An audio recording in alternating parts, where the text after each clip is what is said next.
Presque de l'info, c'est la revue de Presque de Nicolas Canteloup. Et on retrouve tout de suite, devinez qui ? Mathieu Béliard.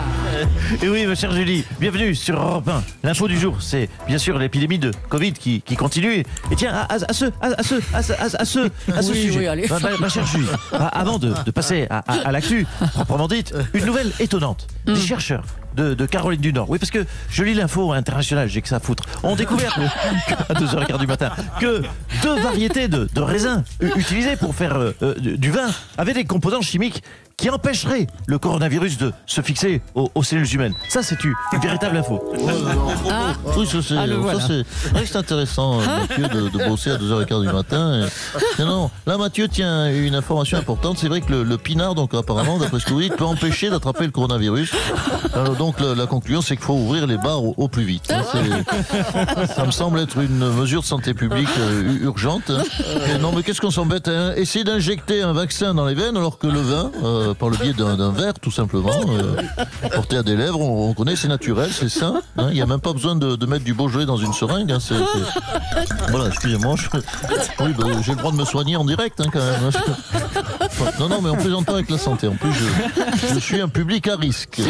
Non, mais depuis le temps que je vous dis, chers amis autour de cette table, Paul, que la flotte, c'est une saloperie. Ça inonde les villages, et ça lutte même pas contre le Covid. En plus, de conservation, une petite cave, et ça suffit, pas besoin de congélateur à la con. Mathieu, un petit muscadet. Allez, pensez à vos enfants, quand même. Vous prenez la carte vitale. Merci Laurent. Allez, revenons. Oui, c'est pas mal. C'est bien, très bonne vanne. Je fais ça en amateur. Je vais peut-être faire en hauteur, vous voyez. Ben oui, quand on levé depuis 2h15 du matin, on a l'esprit vif. Alors, revenons à l'info. Oui. Ce matin, Donald Trump a retrouvé son compte Twitter. Ça l'a rendu tout calme, vous l'avez entendu, tout apaisé. Un peu comme quand on redonne son doudou à un enfant. Donald Trump qui n'a pas récupéré son compte Facebook néanmoins. Voilà, il n'a pas le droit d'aller sur Facebook. Il a quand même le droit d'utiliser le bouton rouge de l'arme nucléaire. Voilà. C'est un peu ça, l'Amérique. C'est une Amérique de contraste. Allez, à vous Jules. Et ça fait peur. Merci Mathieu. Jean Castex s'est exprimé hier. Le Premier ministre a ouvert sa conférence de presse par 2021 est l'année de l'espérance. Voilà. Bonjour, Madame Julie, Bonjour. Monsieur Lassène. Monsieur, oui, on lui a servi un verre qui déborde. Oh, il s'est servi tout Lassène seul. déborde, si vous permettez. Ouais. Bonjour, Monsieur Béliard. Oui, je le referai plus. Bonjour, Monsieur Cabrol. Oui, 2021 sera l'année de l'espérance. Car l'épidémie progresse et néanmoins le variant anglais est beaucoup plus contagieux. Les vaccins, vous l'avez entendu, tardent à être administrés. On l'a entendu avec Agnès Pannier-Runacher. Les restaurants ne rouvriront pas, les bars ne rouvriront pas. Si, les bars, faut le rouvrir.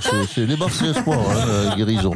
Les stations, les remontées mécaniques plus exactement, de ski sont fermées, les théâtres sont fermés, les cinémas resteront fermés, le couvre-feu sera avancé, il fait froid, il pleut, le soleil se lève à midi moins le quart. Non mais pardon, Monsieur Castex, mais vous n'étiez pas censé nous donner de l'espoir, de l'espérance, Monsieur Castex ? Ah oui, c'est ce que je vous ai dit en préambule. Pardon, j'avais oublié. Oui, donc du coup, mon discours a peut-être un peu plombé tout le monde. Ouais, plutôt oui. Alors vous avez encore une fois fustigé les critiques. Vous avez dit que cessent les polémiques qui fatiguent les concitoyens. Mais oui, il y en a assez de tous ces râleurs qui critiquent alors qu'ils sont eux-mêmes incompétents. Franchement, je vous le dis, je n'en peux plus. J'en ai ras la mèche de sous ces tocards imbéciles que maman a percé trop près du mur. Oh là là et je là peux là vous là dire, là. Jean, regarde-moi, Jean. Pardon. Mais tu te souviens de ce que je t'ai dit dimanche? Ah oui, bonjour, Monsieur le Président. Dimanche, vous m'avez dit... Ah oui, ça y est, ça me revient. Vous avez légèrement critiqué ma stratégie. Donc, je vois vos sourcils froncés, pardon. Oui, je vois que vous essayez de me dire. Bon, je vais me taire. Oui, je la ferme. Oui, très bien. Voilà. Très bien. Oh, il m'épuise, Julie. Alors, peut-être un petit mot de la situation aux États-Unis, tant qu'on vous tient, Monsieur le Président. Vous avez réagi à l'attaque sur le Capitole par les manifestants pro-Trump. Vous avez peur que ce genre de situation arrive en France, c'est ça ? que ça arrive en France, Écoutez, on ne peut pas l'exclure. D'ailleurs, à ce propos, si les manifestants veulent rentrer à Matignon, je demande solennellement au Premier ministre de n'opposer aucune résistance. Ah bon, pour sa sécurité? Mais non, parce que si ça se trouve, ça va permettre à quelqu'un de compétent de s'asseoir derrière ce bureau de Matignon. Ah mais croyez-moi, un type qui débarque au hasard peut très bien faire mieux que Castex. Hein. Avouez que c'est pas plus bête que 35 citoyens tirés au sort pour superviser une campagne de vaccination nationale. Et toc. Allez, merci, bonne journée, Monsieur le Président. C'est violent cet humour, Julie, quand vous faites et toc. Ah, ça fleure bon Europe 1 1963. Et toc. Allez. Aujourd'hui, Jean Castex devrait annoncer que 10 nouveaux départements passent en couvre-feu à 18h, en plus des 15 déjà concernés. Alors, que faire pour ne pas trop s'ennuyer en période de couvre-feu? Alain Juppé nous a rejoint pour nous donner des conseils. C'est ça va, monsieur Oui, Juppé? tout à fait.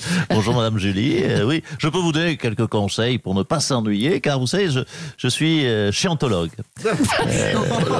Je suis diplômé. Vous savez, je suis membre de l'église de chiantologie depuis 1972. Personne mieux que moi ne connaît, cher Monsieur Béliard, l'art de l'ennui. Alors, un couvre-feu à 18h dans la Meuse, c'est mon rayon. Ah ben, ça tombe bien. Justement, quels conseils donner aux jeunes pour que ce moment ne soit pas trop pénible? Alors, chère Julie, je le dis aux jeunes des départements concernés, aux jeunes du Doubs, de la Meurthe-et-Moselle, aux kids de la Nièvre, faites-vous une raison. Voilà, faites-vous une raison, les gars, ou alors barrez-vous à Paris. Hein, de toute façon, si vous voulez vous amuser après 18h dans le Doubs, la Meurthe-et-Moselle ou la Nièvre, je n'ai pas une bonne nouvelle pour vous, vous n'avez pas choisi la bonne région. Oh, allez. Ou alors, pour vous préparer, vous venez à Bordeaux. Ah, parce qu'il n'y a pas de couvre-feu à Bordeaux? Non, parce qu'à Bordeaux, historiquement, on se fait chier à partir de 14h. Alors, pour s'entraîner à l'ennui, c'est parfait. Allez, je vous dis salut les kids. Salut Monsieur Juppé. Jean Castex a aussi annoncé hier la simplification des procédures vaccinales. Il faut dire que par exemple, le guide pour recueillir le consentement des personnes âgées fait 45 pages. On va voir comment ça se passe dans un EHPAD. Maison de retraite Bordeaux-Mérignac, bonjour, Christiane à votre écoute, j'écoute, ne patientez pas en attendant, je vous fais patienter en musique. Mademoiselle Figure ne fait jamais mal. Mademoiselle Figure, c'est un vrai régal. Quoi cette chanson? Avec ma seringue, je pars en patrouille. N'ayez pas la trouille, je fais des papouilles. Je mériterais qu'on m'appelle Mademoiselle Chatouille. Merci d'avoir patienté en musique, puis-je pour vous? Bonjour Christiane, c'est Europe 1, là c'est Julie. J'ai pas besoin de dire votre prénom, je l'ai reconnu, Julie, C'est depuis gentil. le temps. Alors, ça aussi c'est de l'humour de 72. Et on voulait... 63.